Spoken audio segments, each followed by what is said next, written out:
Training देने के लिए सारे लीडर्स, सारे पार्टिसिपेंट को, और एक बार पुनः अभिनंदन करते हुए राज जी को आमंत्रित करते हैं। राज जी आएँ और टेक्निकल सेशन का आगाज़ करें। अब लोग भी अच्छी संख्या हो गई होगी। जी राज जी, आप प्लीज़ आएँ, और 600 से ज़्यादा लोग हैं, तो अब लोग हो गए हैं कि आप दे सकते हैं प्लानिंग। ये अपना जो टेक्निकल सेशन है। बहुत-बहुत बिल्कुल धन्यवाद राज वीरेश जी। सर, नमस्कार, और सभी साथियों को मेरा नमस्कार। कैसे हैं आप सभी लोग? और मुझे लगता है दोस्तों आप सभी लोग फुल एन्जॉय कर रहे हैं आईएफसी के साथ, क्योंकि दोस्तों धमाका पे धमाका आईएफसी की तरफ से ही मिल रहा है। लेकिन यहाँ पे कुछ छोटी-सी चीज़ें हो रही हैं दोस्तों, जिसको हम एन्जॉय नहीं कर पाए हैं, और वो है कि डॉलर कैसे खरीदें, कैसे हम आईएफसी खरीदें, कैसे स्टेक करें। कंपनी तो सब कुछ कर रही है, लेकिन शायद कहीं न कहीं थोड़ी-सी कमी लग जा रही है, जिसपे हम डिपेंडेंट हो जा रहे हैं। तो दोस्तों हमें आपको बिल्कुल भी डिपेंडेंट नहीं होना है, और मैं एक बार फिर से पुनः आप सभी लोगों के साथ में आ चुका हूँ। स्पेशली आप लोगों के साथ में मैं इसलिए सिर्फ आया हूँ कि आप सभी लोग आगे बढ़ें, अपनी हैप्पीनेस को, अपने ड्रीम को पूरा करें, और उसके लिए हम सभी लोगों भी, हमारे टॉप लीडर्स को जो भी करना पड़े वो हम सब करने के लिए तैयार हैं दोस्तों। और राइट नाउ अभी मैं ट्रैवलिंग में था, लेकिन फिर भी अगर मैं कैमरा अगर मैं अपना ऑन करके आपको दिखाऊँ, तो राइट नाउ दोस्तों मैंने अपनी गाड़ी पार्किंग में लगा लिया है किनारे, और हाईवे के किनारे मैं अपनी गाड़ी पार्क करके आप लोगों के साथ जुड़ रहा हूँ, स्पेशली इसलिए कि हमारे जितने भी साथी हैं वो साथी एंजॉय कर पाएं आज की इस मीटिंग को, और सीख पाएं, क्योंकि मुझे लगता है कि शायद अगर हम लोग 1-2 दिन 4 दिन ऐसे ही डिले हो पाएंगे और सीखेंगे नहीं चीजों को दोस्तों, तो बहुत सारी चीजें स्किप हो जाएंगी, और जो ऑफर्स कंपनी की तरफ से हमें आपको मिलते हैं, जो इंजॉयमेंट मिलता है, वो शायद इंजॉय नहीं कर पाएंगे। तो ये मैंने अपना कैमरा ऑन किया दोस्तों, आप देख रहे हो मैं गाड़ी में बैठा हूँ, और ये मैं हाईवे के किनारे बैठा हूँ एकदम। ठीक है, ये हाईवे किनारे में बैठा हूँ, सिर्फ इसलिए बैठा हूँ कि मैं आप सभी लोगों को कुछ बेहतर दे पाऊँ। मैं गाड़ी में बैठा हूँ, और गाड़ी में बैठ के दोस्तों आप लोगों के साथ सिर्फ और सिर्फ स्पेशली मीटिंग करने के लिए मैं यहाँ पे रुका हूँ। तो मैं दोस्तों कैमरा ऑफ करता हूँ, और समय आप लोगों का विशेष ज्यादा ना लेते हुए मीटिंग को कंटिन्यू करता हूँ और स्टार्ट करता हूँ। दोस्तों मैं अपनी स्क्रीन शेयर करने जा रहा हूँ। जैसा कि कल हम लोगों ने सीखा था कि किस तरीके से हमें बाइनेंस के ऊपर अपना अकाउंट क्रिएट करना है, किस तरीके से एल बैंक के ऊपर अपना रजिस्ट्रेशन करके अकाउंट क्रिएट करना है। दोनों बहुत ही बेसिक और सिंपल स्टेप्स थे, जो हम लोग एक्टिवेट करके जिस हिसाब से अकाउंट को अपना क्रिएट करते हैं। तो अब मैं दोस्तों अपनी स्क्रीन शेयर करता हूँ और सीधे लेके चलता हूँ मैं आपको बाइनेंस के ऊपर, क्योंकि बहुत ज्यादा समय मैं बिल्कुल नहीं लूंगा आप लोगों का, क्योंकि आप लोगों का जो जितना भी समय आप हमें दे रहे हैं उसको हम सभी लोग पूरी तरीके से इंजॉय कर पाए, इसके लिए मैं पूरा प्रयास करूंगा। तो बीरेश सर प्लीज एक बार कंफर्म करिएगा मेरी स्क्रीन शो हो रही है प्रॉपर? जी राज सर, बिल्कुल हो रही है। जी, continue. Thank you so much, thank you so much. तो दोस्तों जैसा कि आप देख रहे हैं मेरे फोन में बाइनेंस, एल बैंक और अपना आई फॉर्चून का ऐप पड़ा हुआ है। तो मैं सबसे पहले कल हम लोगों ने डिस्कस किया था किस तरीके से हमें बाइनेंस के ऊपर अकाउंट क्रिएट करना है, किस तरीके से एल बैंक के ऊपर अपना अकाउंट क्रिएट करना है। तो जिन साथियों ने अकाउंट क्रिएट कर लिया होगा उन लोगों को बहुत बहुत धन्यवाद, और जिन्होंने अभी नहीं क्रिएट किया वो लोग प्लीज आप लोग फॉलो करके कर लीजिए। और बाइनेंस में आपको केवाईसी करने के लिए सबसे बेस्ट ऑप्शन है दोस्तों, वहां पे आपको आधार वेरिफिकेशन का ऑप्शन आ चुका है। तो सिंपली आप अपना आधार रिकमेंडेड करके ऊपर ही ऑप्शन आता है, जब आप अपना अकाउंट वेरीफाई करने जाते हैं तो वहां पे अपना आधार नंबर डालिए। उस आधार वाले नंबर जो आपका आधार कार्ड नंबर है वो जैसे डालेंगे, उसके बाद में आपका जो रजिस्टर्ड अकाउंट नंबर है उसके ऊपर ओटीपी आएगा रजिस्टर्ड मोबाइल नंबर पे, और उस ओटीपी को जैसे आप इंटर करेंगे आपका बाइनेंस का अकाउंट वेरीफाइड हो जाएगा। ठीक है दोस्तों, तो अब मैं सीधे चलता हूँ बाइनेंस के ऊपर, और ये मेरी स्क्रीन दिख रही है आपको, यहाँ पे मैं बाइनेंस के ऊपर हूँ राइट नाउ। तो दोस्तों राइट नाउ मैं बाइनेंस के ऊपर हूँ, और हमें आपको करना है P2P। किस तरीके से हम डॉलर को बाई करें, ये बहुत ज्यादा हमारे लिए थोड़ा सा डिफिकल्टीज है। बहुत सारे हमारे साथी इस पॉइंट को जानते भी हैं, समझते भी हैं कैसे यूज करना है, लेकिन फिर भी बहुत सारे हमारे ऐसे नए साथी हैं जो उनको जिनको ये नहीं पता है कि हम P2P कैसे करें। तो दोस्तों सिंपली आप यहाँ पे सर्च कर सकते हैं P2P का ऑप्शन, ऊपर P2P। तो दोस्तों यहाँ पे सर्च कर सकते हैं, ऊपर आपको यहाँ पे दिख जाएगा P2P, या फिर आपके पास में दूसरा ऑप्शन भी ये रहता है कि आप दोस्तों यहाँ पे जाके सिंपली होम बटन पे जैसे आप जाते हैं यहाँ P2P दिख जाता है, या उसके नीचे आपको P2P ट्रेडिंग का भी ऑप्शन दिख जाता है। उसके ऊपर सिंपली आपको जाना है दोस्तों, इसके ऊपर करना है आप टच।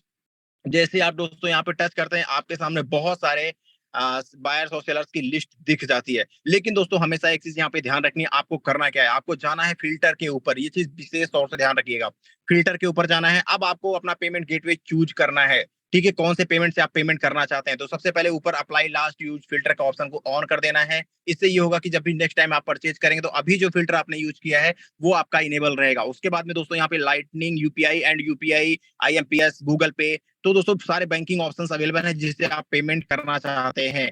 तो यहाँ पे दोस्तों मैं क्या करता हूँ, मैं चुन लेता हूँ यहाँ पे यूपीआई का मैंने ऑप्शन चुना दोस्तों। अब उसके नीचे मैं आता हूँ यहाँ पे मेरा कंट्री कौन सा है, अगर आप इंडिया से तो इंडिया, या इंडिया के बाहर जो भी हमारे साथी हैं, नेपाल, जैसे कि हमारी टीम के बहुत सारे members, Bangladesh, Russia and Sri Lanka या फिर पाकिस्तान से, तो वो साथी यहाँ पे ऑप्शन वो चूज कर सकते हैं। एंड यहाँ पे दोस्तों उसके बाद only display ad from merchant को ऑफ ही रहने देना है, और only show ads from merchant, ये दूसरा वाला जो ऑप्शन दोस्तों इसको ऑन करके रखना है। बिल्कुल इसको ऑन करके रखना है। उसके बाद इसको कंफर्म कर देना है। जैसे आप इसको कंफर्म करेंगे दोस्तों, आपके सामने यहाँ पे क्या होगा कि जो भी वेरीफाइड मर्चेंट्स होंगे वो यहाँ पे दिख जाएंगे आपको P2P करने के लिए। तो दोस्तों अब यहाँ पे मैं रेट में थोड़ा सा हो सकता है 1 रुपए का डिफरेंस आएगा, 2 रुपए का डिफरेंस आएगा, तो आप लोग इसको बिल्कुल भी मिस मत करिएगा। अगर 1 रुपए का डिफरेंस आता भी है तो आप उसी रेट पे बाई करिएगा। क्यों? क्योंकि बहुत सारे जो चीटर्स सेलर होते हैं वो भी हमारे साथ में यहाँ दिखते हैं, लेकिन हमें उनके साथ ट्रेड नहीं करना है। हम वेरीफाइड मर्चेंट के साथ में ही ट्रेड करने जाएंगे। तो अब मान लीजिए दोस्तों यहाँ पे क्या है कि एक सेलर है सैंडी टीडीएस एप्लीकेबल करके, ये भाई साहब क्या है कि हमें डॉलर को बेच रहे हैं, तो हमें मान लेते हैं हमें आपको क्या है कि $100 की जरूरत है। अभी जो ऑफर चल रहा है कि 10 का धमाका, 10 का डबल, मीन्स यूं कहें तो 10 आईएफसी आप परचेज करिए और मौका पाइए 20 आईएफसी जीतने का। मतलब अगर आपने 10 आईएफसी बैंक एक्सचेंज किया तो आप 20 आईएफसी विन कर सकते हैं। तो इसका अगर आपको फायदा उठाना है तो आपको क्या करना है, सीधे आपको आगे ऊपर जाना है, यहाँ से बाई करना है। अब यहाँ पे क्या करना है, मिनिमम 25 स्टेप करेंगे, तो अब मान लीजिए हमें क्या करना है, 4000 का मुझे डॉलर बाई करना है। तो अब हम 4000 अमाउंट डालेंगे। इस 4000 में आपको सिर्फ 43 यूएसडीटी मिल रहा है। अब इसको बाई के ऊपर दोस्तों, जैसे ही आप बाई के ऊपर जाएंगे, यहाँ पे क्या होगा आपको दिख जाएगा कि भाई इनका पेमेंट ऑप्शन क्या क्या डिटेल्स है, वो डिटेल्स आप इसको रीड करेंगे और उसके बाद आप जाएंगे मेक पेमेंट के ऊपर। आप दोस्तों मेक पेमेंट के ऊपर जाएंगे तो इनका यूपीआई आईडी हमें दिख रहा है sandy923@YBL।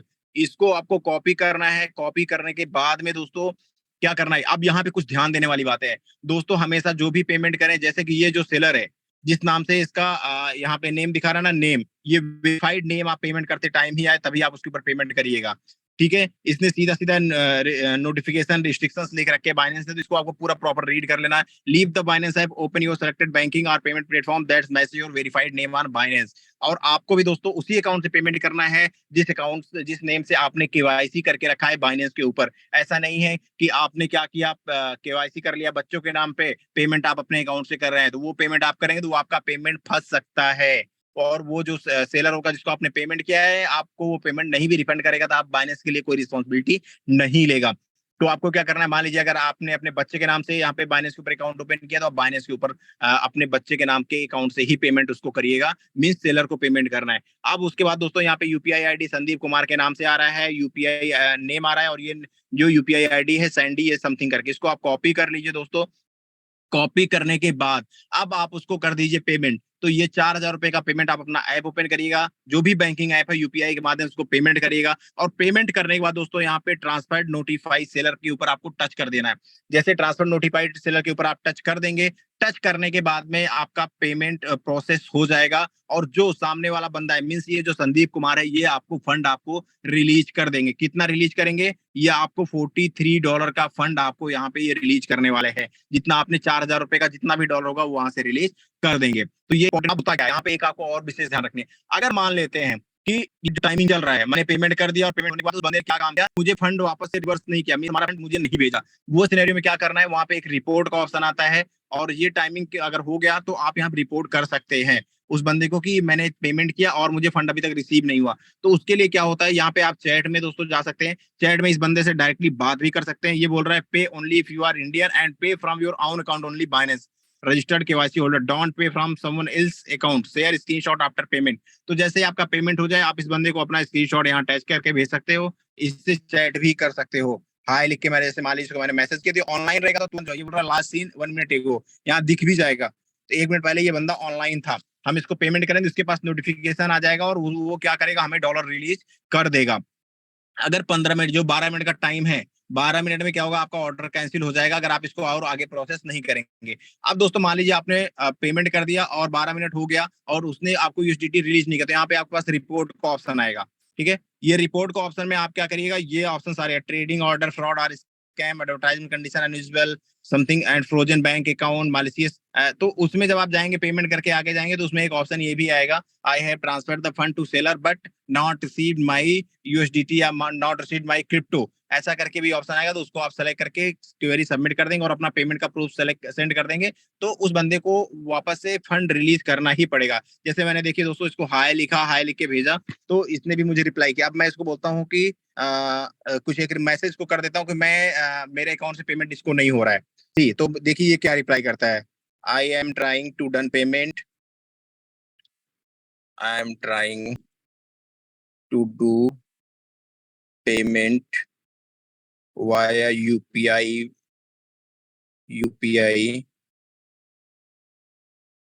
But payment failed, please cancel the transaction. तो अब क्या हुआ, मैंने इसको ये बोला, तो मैंने इसको कोई पेमेंट अभी कुछ नहीं ट्राई किया करने को, मैंने फिर इसको ये बोला कि ये ट्रांजेक्शन क्या कैंसिल करेगा कि नहीं, सिर्फ दिखाने के आलू। तो मैंने अभी इसको बोला कि भाई मैं आपको पेमेंट करने जा रहा हूँ, बट जो पेमेंट है वो फेल हो जा रहा है, मेरे पास यूपीआई के ऊपर पेमेंट नहीं हो रहा है। तो यहाँ पे तो मैं खुद भी क्विट करके बाहर जा सकता हूँ, उसमें कोई दिक्कत नहीं है मुझे। बट होता क्या कि आपकी क्रेडिट की रैंकिंग होती है वो आपकी ड्रॉप होती है इससे, ठीक है। वो किसी और से जब एक्सप्लेन बेहतर करें तो उसमें पूरे फीचर के बारे में और बेहतर तरीके से जाएंगे। तो अभी देखिए इसने ओके, ठीक है, I am trying to do payment by UPI but payment failed, please cancel the transaction. तो देखते हैं क्या ये ट्रांजैक्शन को कैंसिल करता है। तो हम इस ट्रांजैक्शन को लीव कर देते हैं, ऐसे ही छोड़ते हैं, ये ट्रांजैक्शन हमारा ऑटोमेटिक कैंसिल हो जाएगा, हमें इसके ऊपर बहुत ज्यादा जाने की जरूरत नहीं। तो बस सिंपली यहाँ पे क्या करना है, ये पूरा प्रोसेस है दोस्तों, किस तरीके से हम अपने INR से, अपने यूपीआई अकाउंट से हम डॉलर को कैसे परचेज करें। अब दोस्तों यहाँ पे जब हमारे पास डॉलर परचेज हो जाता है, सपोज दैट, ठीक है, तो जब हमारे पास डॉलर दोस्तों परचेज हो जाता है तो हम क्या करेंगे। अब यहाँ पे मैं बैक जाता हूँ और बैक जाके मैं क्या करता हूँ, कैंसिल कर देता हूँ ऑर्डर। और यहाँ पे जो रीजन है कोई बात नहीं है, if you have already paid the seller please do not cancel और ऑर्डर। तो ये मुझे बोल रहा है कि अगर आपने पेमेंट किया है तो आपको ऑर्डर कैंसिल नहीं करना है। If the order is cancelled due to system time out the buyer sell account. तो दोस्तों अगर ये टाइम आउट इधर हो जाता है तो वो क्या होगा, मेरे अकाउंट में काउंटेबल हो जाएगा कि इन्होंने एक बार ऐसा प्रोसेस किया और मुझे पेमेंट नहीं किया। तो क्या होगा कि अगर आप मल्टीपल टाइम्स ऐसा करेंगे तो आपका अकाउंट बाइनेंस का ब्लॉक हो सकता है, ठीक है।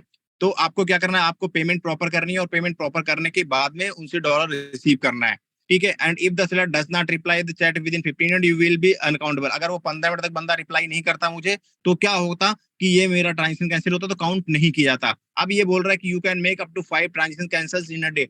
पांच ट्रांजेक्शन एक दिन के ऊपर आप कैंसिल कर सकते हैं, तो उसमें कोई इशू नहीं होगा। लेकिन अगर उससे ज्यादा आप करते हैं तो आपका अकाउंट ब्लॉक हो जाएगा। You can make only up to 3 accountable cancellation in a day, otherwise your account is suspended and you cannot place any more order on the same day। तो दोस्तों 24 घंटे के लिए बाइनेंस आपका अकाउंट सस्पेंड कर देगा अगर आप 3 ऐसा ट्रांजेक्शन करते हैं जो काउंट होता है। तो मैं चलिए कोई बात नहीं, मैं ओके करता हूँ और यहाँ पे मैं इसको डालता हूँ रीजन, देखते हैं कि problem with seller payment method. मैं इसको डालता हूँ भाई मेरा पेमेंट मेथड का इशू है, इस वजह से नहीं हो रहा है। तो अब देखिए मैं इसको ऑर्डर क्या कर रहा हूँ, कैंसिल कर रहा हूँ। जैसे मैंने कैंसिल किया तो दोस्तों मेरा ऑर्डर क्या हुआ, यहाँ पे कैंसिल्ड हो गया, ठीक है। अब मैं क्या करता हूँ, मैं बाहर आ जाता हूँ। मान लेते हैं अब मेरा जो फंड था वो रिलीज कर देता है, ये मैंने उसको पेमेंट किया, उन्होंने मुझे फंड रिलीज किया, ठीक है। अब फंड रिलीज करने के बाद में मेरे पास में मान लेते हैं कुछ फंड आ जाता है। चलो मेरे पास में कुछ सोलाना पड़ा हुआ, मैं इसको बेच देता हूँ, ठीक है। मेरे पास में सोलाना कुछ पड़ा हुआ है, मैं इस सोलाना को क्या करूंगा, सेल कर देता हूँ मार्केट प्राइस पे, ठीक है। तो मेरे पास डॉलर भी आ जाएंगे और मैं क्या करूंगा, उस डॉलर से आपको दिखाऊंगा कि आप उस डॉलर को अगर यहाँ आपके पास आ गया तो आप उसको एल बैंक के ऊपर कैसे ट्रांसफर करेंगे। अब मैंने इसको क्या किया दोस्तों, इसको सेल कर दिया।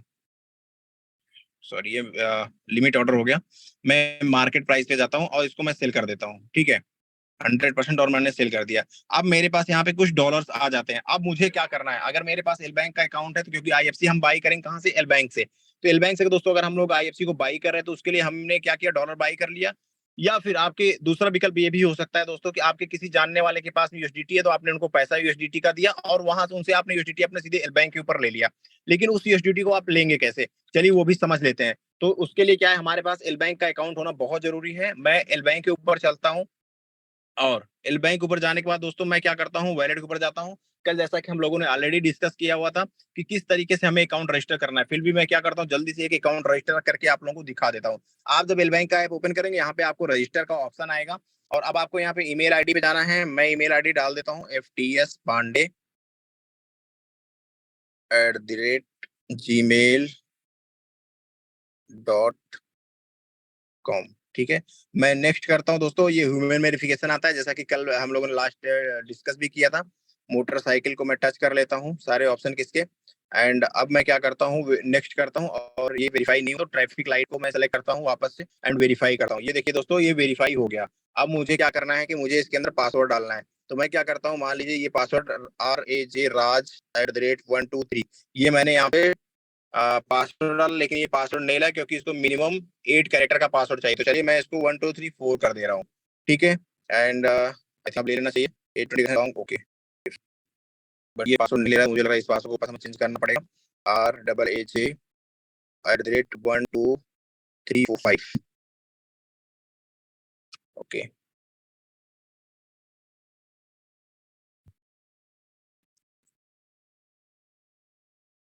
दोस्तों ये पासवर्ड आई थिंक किसी कारणवश से अभी नहीं ले रहा है, क्योंकि इसको ये पासवर्ड कॉम्प्लेक्सिटी पासवर्ड अगर हम यहाँ पे दे रहे हैं तो ये पासवर्ड इसको लेना चाहिए। Password is 8 to 20 character long and contains letter this.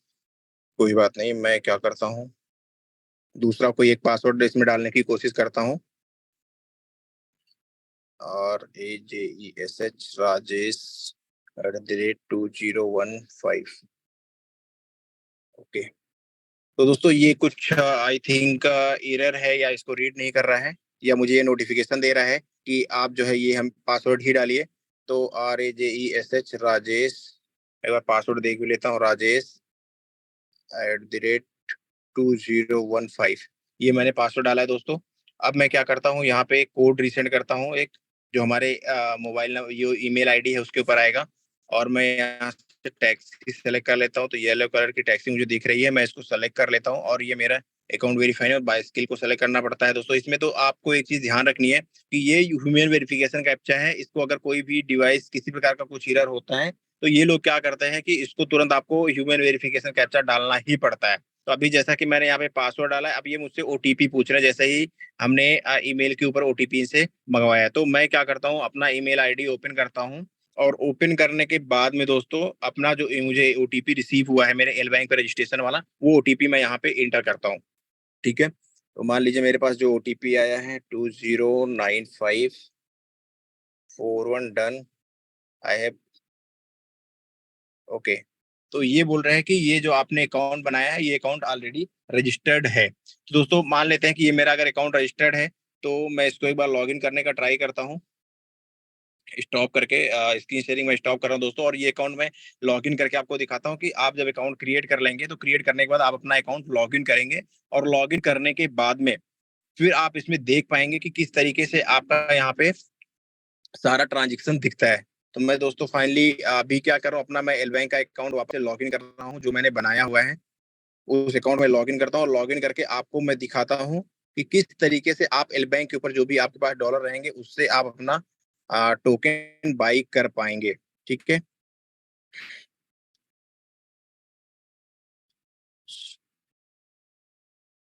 तो दोस्तों मुझे 1 मिनट का आप लोग समय दीजिएगा प्लीज, जब तक मैं अपना अकाउंट लॉगिन कर लेता हूँ जल्दी से। और लॉगिन करने के बाद में मैं आप लोगों को दोस्तों दिखाऊंगा कि किस तरीके से आप आईएफसी बाई करें, या अपने जो आपका फंड है उस फंड को यहाँ पे डिपॉजिट करें। तो क्योंकि मान लीजिए अगर कोई आपका फ्रेंड है, उसके पास यूएसडीटी पड़ा है, उनसे आपने यूएसडीटी लिया, तो उस यूएसडीटी को दोस्तों जब आप डिपॉजिट करेंगे उसका एक डिपॉजिट एड्रेस होगा, वो एड्रेस आप कैसे निकालेंगे और कैसे अपने टोकन को यहाँ पे डिपॉजिट करेंगे, ठीक है दोस्तों। तो मैं वापस से आ गया हूँ अपनी स्क्रीन के ऊपर, और मैं जल्दी से अकाउंट को अपना लॉगिन कर लेता हूँ।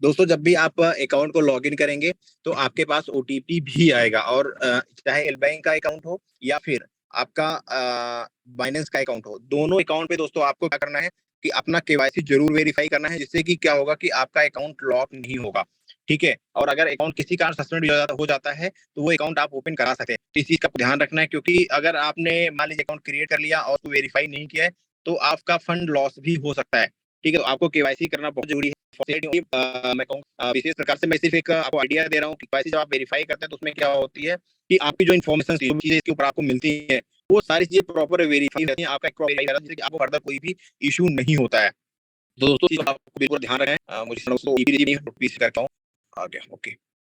तो दोस्तों जब आप अपना अकाउंट लॉग इन करेंगे तो आपको भी एक ओटीपी रिसीव होगा और वो ओटीपी आपको यहाँ पे इंटर करना है। मुझे ओटीपी जो मेल पे आया है मैं एक बार इंटर करके लॉग इन करके आपको दिखाता हूँ।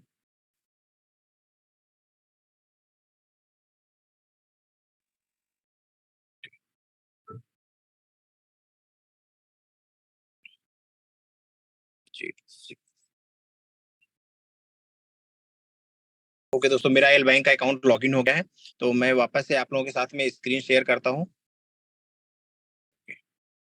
जिसमें मैं आपको दिखा पाऊँ कि मेरा अकाउंट लॉगिन होने के बाद में जो मैंने अकाउंट बनाया था, वो मेरा अकाउंट दोस्तों लॉग हो है। एंड अब मैं क्या करता हूँ, अपना एल बैंक का अकाउंट आप लोगों के साथ में शेयर करता हूँ।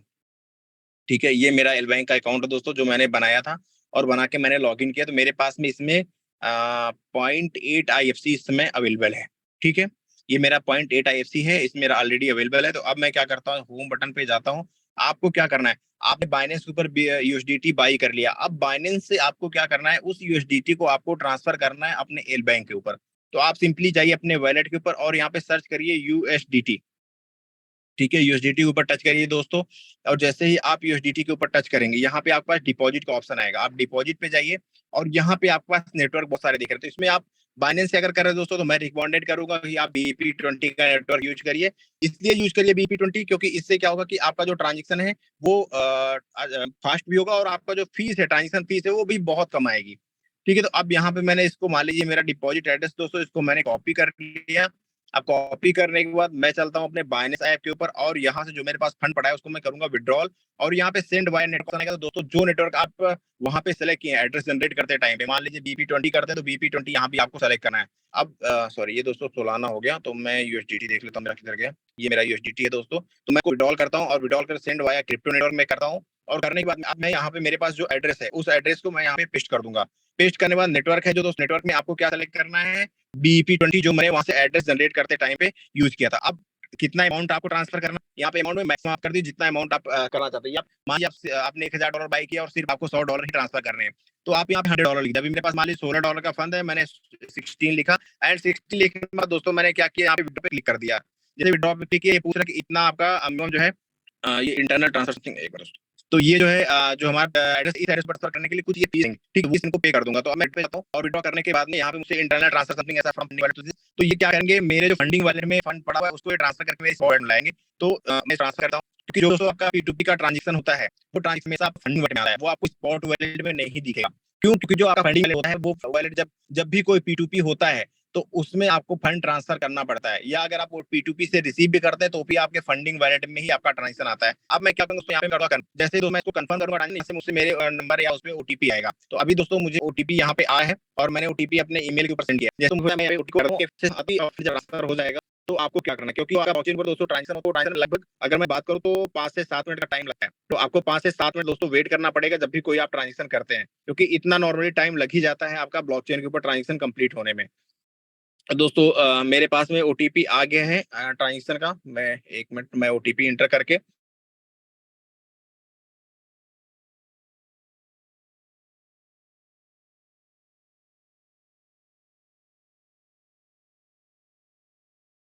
2627 ओके, ये मेरा दोस्तों ट्रांजेक्शन कंप्लीट हो जाता है यहाँ पे। ये देखिए, ये मेरा ट्रांजेक्शन कंप्लीट हो गया। अब मैं इसकी हिस्ट्री भी यहाँ से देख सकता हूँ। जैसे मैंने दोस्तों यहाँ पे विड्रॉल हिस्ट्री पे मैं गया तो यहाँ पे मुझे दिख रहा है कि ये मेरी विड्रॉल हिस्ट्री है, वेटिंग फॉर अप्रूवल में अभी पड़ा हुआ है। तो ये दोस्तों जो अभी ट्रांजेक्शन है यहाँ पे आप देख सकते हैं। ठीक है, यहाँ पे आप देख सकते हैं कि जो आपका ये एड्रेस है, इस एड्रेस के ऊपर आपने 16.7 IFC को विड्रॉल किया है। ठीक है, सॉरी 16.7 USDT विड्रॉल किया है आपके इस एड्रेस के ऊपर जो मेरा एल बैंक का एड्रेस है।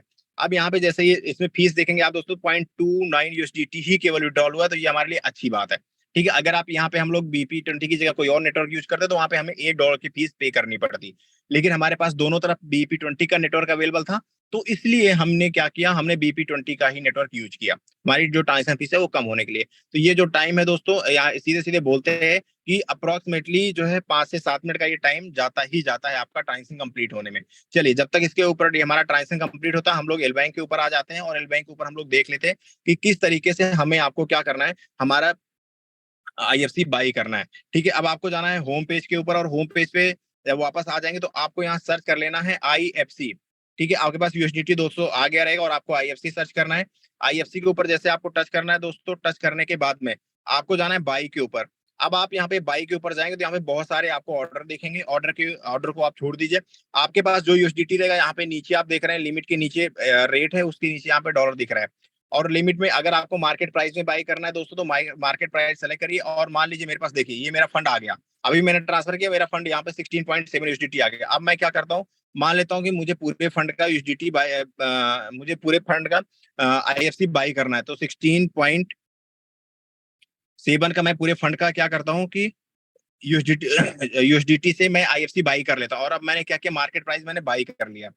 जैसे दोस्तों मैंने मार्केट प्राइस से बाई किया तो अब मैं अपना अगर अकाउंट चेक करूंगा यहाँ पे, तो मेरा जो वैलेट है उस वैलेट के अंदर कितने IFC आ गए वो दिख जाएगा। अभी देखिए मेरे पास 0.8 IFC था और बाकी अभी मैंने जैसे बाई किया यहाँ पे 2.47 IFC मेरे पास आ जाता है। ठीक है दोस्तों, अब मेरे पास जैसे 2.47 IFC आ जाता है। इस 2.4 IFC को मुझे अपने एल बैंक के ऊपर ट्रांसफर करना है, एल बैंक से अपने IFC के ऊपर ट्रांसफर करना है। तो दोस्तों अब मैं क्या करता हूँ, अपना IFC वाला जो ऐप है उसको ओपन करता हूँ। और ओपन करने के बाद में दोस्तों मेरे पास में यहाँ पे क्या है, वैलेट का ऑप्शन है। इस वैलेट के ऑप्शन पे जाता हूँ और मैं जाता हूँ सिंपली यहाँ पे डिपॉजिट पे। डिपॉजिट पे जाने के बाद में दोस्तों मेरे पास में यहाँ पे मेरा डिपॉजिट एड्रेस वैलेट का दिख जाता है। इसको मैं कॉपी करता हूँ और कॉपी करने के बाद में IFC के ऊपर वापस जाता हूँ और यहाँ पे मैं विड्रॉल करता हूँ। ठीक है दोस्तों, क्योंकि अब मुझे यहाँ से विड्रॉल करके हमारे उस एड्रेस के ऊपर ट्रांसफर करना है। और यहाँ पे एक ही नेटवर्क आएगा दोस्तों, BP20। ठीक है, और जो यहाँ पे हमें एड्रेस मैंने कॉपी किया दोस्तों, उसको मैं क्या करता हूँ, जल्दी से पेस्ट कर लेता हूँ। पेस्ट करने के बाद में यहाँ पे जो अमाउंट है, अमाउंट में मैं आल कर लेता हूँ। मान लीजिए मुझे 2.47 पूरा डिपॉजिट करना है। आपके पास यहाँ ज्यादा IFC भी हो सकते हैं, तो आप कितना भी बड़ा दोस्तों ट्रांजेक्शन करेंगे, आपका जो फीस है वो 0.2 IFC लगनी है।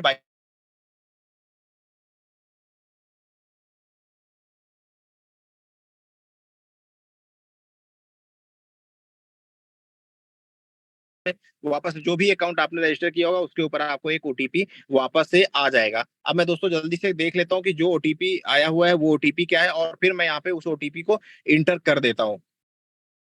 तो दोस्तों मैंने अपने अकाउंट को रिफ्रेश किया है और मुझे OTP मेरे जो अकाउंट है उस अकाउंट के ऊपर रिसीव हो गया है। तो दोस्तों मैं यहाँ पे अपना OTP इंटर करता हूँ, 203794, और मैं यहाँ पे कंफर्म कर देता हूँ। तो दोस्तों जैसे मैं इसको कंफर्म करता हूँ, यहाँ पे क्या होता है कि मेरे पास में 2.2 IFC मेरे एड्रेस के ऊपर डिपॉजिट हो जाएगा। बट ये कितना टाइम लेगा, it will take approx up to 30 minute, मतलब 30 मिनट तक टाइम ले सकता है। बट जैसे कि जो ब्लॉकचेन के अंदर ट्रांजेक्शन होता है वो ऑलमोस्ट 5 to 7 मिनट के अंदर हो जाता है। तो वो ट्रांजेक्शन 5 to 7 मिनट के अंदर हमारा आपका कंप्लीट हो जाएगा।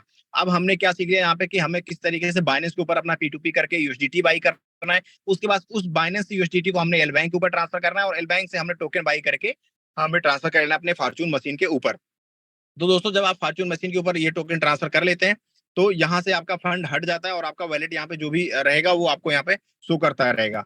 तो इसके लिए दोस्तों हम लोग 4-5 मिनट 7 मिनट तक वेट भी कर सकते हैं, लेकिन हम लोग वेट नहीं करने वाले, क्योंकि यहाँ पे हमारी जो डिपॉजिट हिस्ट्री है वो हम यहाँ पे देख सकते हैं कि हमारे पास अभी कोई भी डिपॉजिट हिस्ट्री नहीं आई है। क्यों? क्योंकि हमारे टोकन अभी डिपॉजिट नहीं हुए हैं। ठीक है, तो यहाँ पे हमारे पास देख लीजिए आप 172 IFC मुझे यहाँ पे है अवेलेबल, और अब 2.4 IFC मेरे पास में और यहाँ पे आने वाला है। ठीक है, जब तक हम लोग दोस्तों देख लेते हैं कि अब जब हमारे पास वो टोकन डिपॉजिट हो जाएंगे तो हमें स्टेकिंग कैसे करनी है। तो दोस्तों आपको सिंपली क्या करना है, जो भी आपके टोकन वहां से डिपॉजिट होते हैं वो आपके स्टेक वैलेट में आ जाते हैं। आपको स्टेक बटन पे टच करना है और यहाँ पे आपको सिंपली स्टेक पे जाना है। और स्टेक पे जाने के बाद में दोस्तों आपको थोड़ा सा हम यहाँ पे वेट कर लेते हैं, ये हमें पूरा ड्यूरेशन और बाकी चीजें इन्फॉर्मेशन दिख जाती है। अब यहाँ पे क्या करना है कि यहाँ पे मान लीजिए मुझे 10 टोकन हमने बाई किया, उसको यहाँ स्टेक करना है, 10 पे किया और उसको लॉक पे हम यहाँ पे टाइमिंग सेलेक्ट कर लेंगे, 250 डेज या 500 जो भी टाइमिंग आपको चाहिए वो सेलेक्ट करके आप यहाँ पे स्टेक कर सकते हैं। तो इस प्रोसेस से दोस्तों हम आप क्या कर सकते हैं, इस प्रोसेस से दोस्तों हम लोग क्या कर सकते हैं, इस प्रोसेस से दोस्तों हम लोग क्या कर पाएंगे कि हमारे जो भी रिवार्ड्स हमें आपको मिलते हैं, जो भी अचीवमेंट्स मिलती है, जैसे कि बहुत सारे हमारे साथियों को एक IFC स्टेक करेंगे तो उनको एक IFC मिलेगा जो प्रमोशन में चल रहा है। अगर आप यहाँ पे 400 IFC करते हैं तो 400 IFC में क्या है कि आप थाईलैंड का टूर क्वालीफाई करते हैं क्योंकि एलवाइस के ऊपर है। उसके बाद में दोस्तों अगर आप 10 IFC स्टे करते हैं, 10 एलवाइस करके स्टे करते हैं तो आप लकी विनर हो सकते हैं कि आप 20 IFC भी पा सकते हैं या 10 IFC पाते हैं। दोस्तों कहीं कहीं IFC हमें आपको बहुत सारी चीज देने की पूरी कोशिश कर रहा है, लेकिन हो सकता है कि हमें आपको कुछ नॉलेज की कमी होने की वजह से हम लोग सारे प्रॉफिट का जो कंपनी दे रही है फायदा अच्छी तरह इसी तरह की पूरी हम कर रहे हैं। सब कुछ चीजें तो आर्थिक से प्लस की सारे बैठे हमने बहुत भी लेकिन फिर भी और यूट्यूब पे वहां पे कुछ पूरा देख सकते हैं। आप लेंगे हमारे साथ तो मैं भी कहूंगा सभी वही आप लेकिन दोस्तों जब आप रोड पे गाड़ी चलाते हैं ना तो फर्स्ट टाइम नई नई गाड़ी चलाते हैं ना तो आपको बहुत तेज गाड़ी नहीं चलानी चाहिए। क्यों? क्योंकि एक्सीडेंट होने के चांसेस ज्यादा होते हैं। लेकिन जब आप वहीं सीख जाते हैं तो आप बड़ी मतलब क्या है कि हाई स्पीड में चलाइए चाहे स्लो स्पीड में चलाइए, कोई दिक्कत नहीं होता है। तो अभी हम आप क्या है लर्निंग फेज में। तो लर्निंग फेज में हमें आपको क्या करना है दोस्तों, एक छोटे ट्रांजेक्शन से हमें आपको कंप्लीट करना है। और जब हम आप दोस्तों छोटा ट्रांजेक्शन कर लेंगे तो डेफिनेटली उस छोटे ट्रांजेक्शन से हमारी आपकी जो कॉन्फिडेंस है वो बिल्डअप हो जाएगी। और इसीलिए दोस्तों जब हमारा आपका कॉन्फिडेंस बिल्डअप हो जाएगा तो हम आपके आगे बड़े ट्रांजेक्शन भी आसानी से कर पाएंगे। तो दोस्तों जब हमें आपको नॉलेज होगी तो हम आप सारी चीजें आसानी से कर सकते हैं। अगर हमारे पास नॉलेज नहीं होगी तो हर एक आसान चीज भी हमें आपको कठिन लगने लगेगी। तो दोस्तों यहाँ पे कोई भी चीज कठिन नहीं है, कोई भी चीज ऐसी नहीं है कि जो हम आप हासिल नहीं कर सकते। बस हमें आपको उसके लिए एलिजिबल करना पड़ेगा। एक समय ऐसा रहता था कि हम आप टू व्हीलर चलाने के लिए भी डरते थे कि अरे बहुत कठिन है, कैसे टू व्हीलर चला पाएंगे। उसके बाद हमने उसको भी सीखा ना। अब क्या हुआ, अब इतना आसान लगता है कि अब तो स्टंट भी करते हैं बहुत सारे हमारे जो नए युवा हैं वो स्टंट करते हैं बाइक पे। तो क्या था वो शुरुआत में कठिन था लेकिन अभी आसान हो गया है। उसके बाद फोर व्हीलर चलाना, अरे इतनी सारी गाड़ियां हाईवे पे आती कैसे चलाएंगे। तो क्या था वो कठिन था, एक शुरुआत थी ना इसलिए वो कठिन था। लेकिन जब हम लोग सीख गए तो क्या हुआ वो भी आसान हो गया। आपको बैंकिंग सिस्टम के बारे में दोस्तों अगर मैं बोलूं तो जब हमने आपने यूपीआई यूज करना शुरू किया था, इंटरनेट बैंकिंग यूज करना शुरू किया था, तब क्या था बहुत कठिन था। अरे कैसे करेंगे, पता नहीं क्या होगा क्या नहीं होगा। लेकिन हमने आपने सीखा ना उसको, आज आज यूज कर रहे हैं। आज इतना ट्रांजेक्शन यूपीआई के माध्यम से हो रहा है कि आप सब हर एक चीज को आदमी भूलते जा रहा है। कैश तो मतलब रहता ही नहीं जेब में, आदमी घर से निकलता है तो फोन लिए रहता है अपना, बस बोलता है भाई फोन है ना सब कुछ है, कोई टेंशन नहीं है। तो क्या है कि हमने आपने क्या किया उसको सीखा। तो दोस्तों यही टाइम है जो सीखने का टाइम है। तो हमें आपको अगर हमने आपने वो चीजें सीख ली दोस्तों तो हमें आपको आगे आने वाले टाइम में बहुत सारी जो बाधाएं हैं वो आसान लगने लगेंगी। दोस्तों इसीलिए हम सभी लोगों का मेन फोकस होता है कि हम लोग लर्निंग के ऊपर है। दोस्तों इसी बीच में जल्दी से ट्रांजेक्शन को भी चेक कर रहता हूँ कि क्या हमारा ट्रांजेक्शन कंप्लीट हो गया कि नहीं। उसकी हिस्ट्री कैसे आप देखेंगे अपने एल बैंक के ऊपर, आप एल बैंक पे जाइए, आईएफसी के ऊपर टच करिए और उसके बाद में दोस्तों यहाँ पे आईएफसी के ऊपर जाने के बाद विड्रॉल के ऊपर टच करिए। जैसे आप विड्रॉल के ऊपर जाएंगे यहाँ राइट साइड कॉर्नर में आपको अपनी विड्रॉल हिस्ट्री दिख जाएगी। ठीक है दोस्तों, तो मैं यहाँ पे क्या करता हूँ इसके ऊपर टच करता हूँ, ये देखिए ये विड्रॉल हिस्ट्री और ये देखिए मैंने जो आईएफसी अभी विड्रॉल किए थे 2.4, तो ये आईएफसी मुझे दिखा रहा है। अब मैं क्या करता हूँ इस पे टच करता हूँ तो यहाँ पे मुझे पूरी आईडी दिख जाएगी। पहले दोस्तों हम लोग को क्या करना पड़ता है, ट्रांजेक्शन हाउस बाकी चीजें कॉपी करके डालनी पड़ती है। लेकिन अभी के टाइम वो सारी चीजें दोस्तों खत्म हो गई। सिंपली आपने ट्रांजेक्शन कंप्लीट किया और आपका फंड वहां पे डिपॉजिट हो जाता है। तो चलिए मैं एक बार वापस से देखता हूँ क्या मेरे पास वो फंड आ गए हैं। आई थिंक अभी मुझे वो फंड रिसीव नहीं हुआ है, फिर भी कोई बात नहीं। तो दोस्तों हमें आपको यहाँ पे थोड़ा सा वेट करना पड़ सकता है क्योंकि वो टाइम 30 मिनट तक भी जा सकता है। तो मैं एक बार देख लेता हूँ मेरा बाइक वाई रिपोर्ट, नहीं अभी दोस्तों हमारे पास वो ट्रांजेक्शन ऐड नहीं हुआ है।